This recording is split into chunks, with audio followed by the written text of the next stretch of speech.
একই গ্রামে বাস করত দুই সুন্দরী বান্ধবী। রূপে গুণে কেউ কারো থেকে কম নয়।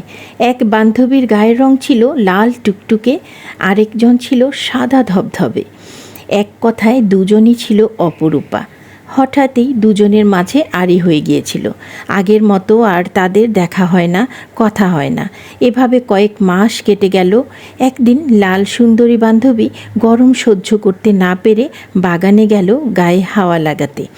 বান্ধবীর সাথে আড়ি হওয়ার পর আজই তার প্রথম বাগানে যাওয়া। আর ওই বাগানটায় আগের মতন যাওয়া হয় না।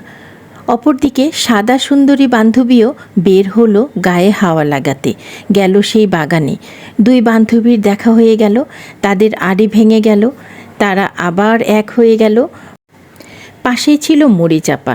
মরিচাপা এসব শুনে এসে বলল, মধুর সম্পর্কের মাঝে একটু ঝাল না থাকলে মানায় না। তারপর লবণ এসে বলল, আমি খালি খেতে হয়তো তেতো, আমাকে ছাড়া যে সবই পানসে, আমাকেও সাথে নাও।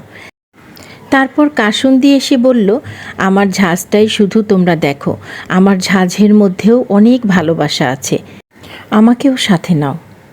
অবশেষে দুই সুন্দরী বান্ধবী বুঝতে পারল মধুর সম্পর্ককে আরও মধুর করতে ঝাল, লবণ, কাসুন্দির দরকার আছে।